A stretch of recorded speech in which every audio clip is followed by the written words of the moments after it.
2017 before I hand it over to our Swahili team. But from my panel here, I would really like to hear the closing comment. Something very interesting. Japheth Kaluyu Kavinga has just considered defeat from the provisional results. What do you have to say, Richard? One thing that we need to ask ourselves is why was he in the race in the first place? Was he in the race to win? Or was he in the race to get publicity? Or was he in the race to end up saying what he has just said? Because the reason as to why people go into some of these elective positions are not to win. Some go into some of these elective positions in order to serve some other interests, in order to massage some of their egos. And maybe that is the reason as to why he can concede defeat at a very early stage. And he can even be seen to congratulating one of the candidates. So what we should be asking ourselves is why is he doing it now and why he entered into the race in the first place. Yes. All right. Prof? First, really, I do not want to make a comment on Kavinga's statement because, in my view, it is largely worthless. But what I want to comment on is that if NASA has made allegations, they should show the damage they would be suffering as a result of those allegations. For example, saying the system is hacked doesn't tell us anything. So how do they show the extent They should be saying, as a result of that hacking, all right, from particular station, the kuras were this, and they're also claiming that they have Form 34A. They should be showing the Form 34A suggests this, what you've got in the numbers is this. And this resulted because votes were supposed to go to A, they went to B. Okay. Then go down that line. And IBC should be able to explain what technical hitches prevented them from doing the right thing at the right time. Yeah. My view is that IBC sounds like an accomplice to something. I'm not quite sure what, but you can guess.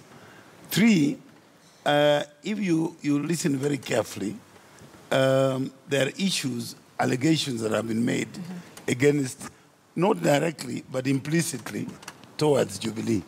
Jubilee is being very, very cautious because of the fact that nobody maybe should say something that offsets the cut.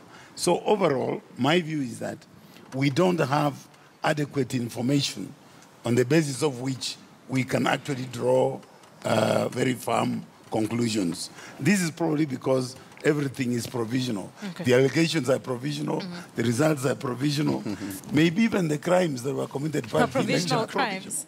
Andrew, your closing comments. You know, Akisi, you asked about the credibility of the IEBC, and you know, I have criticized the IEBC consistently on not being ready to hold credible elections. I don't believe the results have been credible. I think, however, there is a need to find a way out of what could be what is a very, very serious situation.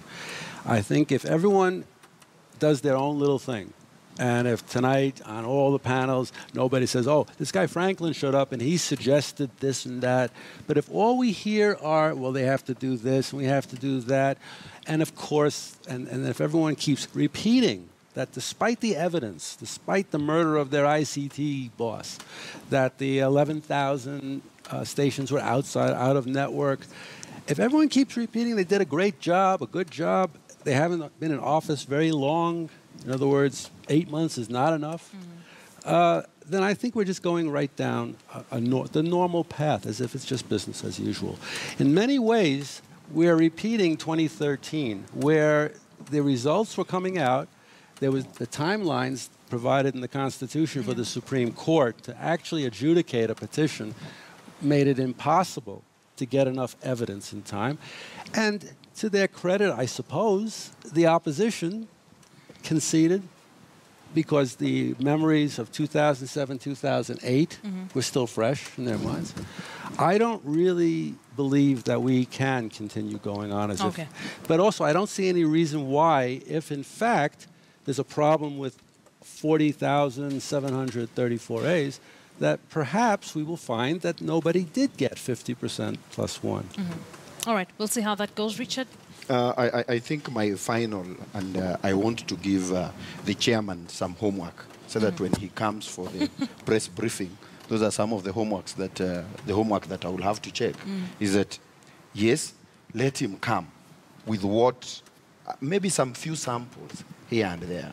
Prof has talked about maybe NASA has got some provisional result somewhere. But what is happening is that at this stage, maybe every political party is concealing whatever evidence that they have.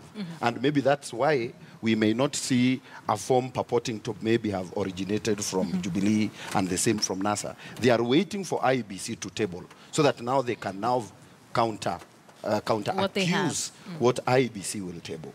So I expect in the next press briefing by the chairman, for him at least to sample some of the 34 A or B forms that are currently under his position. The second one is that my advice to them is that they should now learn to move strategically. They should know when to charge forward strategically and when to pull back strategically. All right. I will let you have the final word. And as you give us your closing remarks, Peter, what do we expect in accordance with the law? What are some of the things we expect to see in the coming 5 days that the IEBC has to announce the final presidential results? Yeah, thank you very much. I think that's a very, very important question because the risk that IEBC might be facing unknowingly is the risk of getting into a major political crisis. Secondly, the risk of actually pretending to be that forum to hear the electoral dispute insofar as the election of the president is concerned.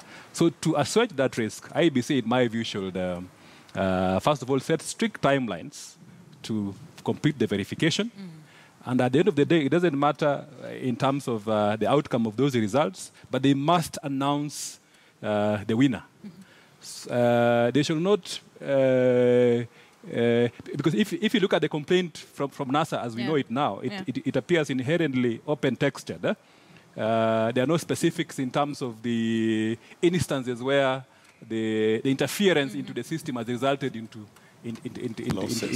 losses and all that. So it's important that they focus on the real issue so that, and here we are talking about actually banning the midnight oil. So that in my view, in the next 24 hours, we really need IEBC to announce the winner. And if there's a dispute, a legal dispute arising out of the election, then we have the Supreme Court, which can then be approached. And if it's a political dispute, then we have Parliament and the other political players to try and mediate that dispute. All right. Thank you very much. That's how we ended my panel. Very good conversation, good analysis there. Peter Wanyama, farthest right, is a constitutional lawyer. Richard Tuta, just right next to him, is a security analyst. Andrew Franklin, security analyst. And Professor Oeri Tumbo, political commentator. We've been with you since 1 p.m. to now. Thank you very much for keeping it here on KTN News, your official election station. And here on Kivumbi2017, we are covering this election in a way only we can. In just a few minutes, my colleague Zubeida Kome will be taking over the reins as she continues with the broadcast in Swahili language. So I leave it to that. My name is Akisa Wandera. Many thanks for staying with us here. Keep it KTN News.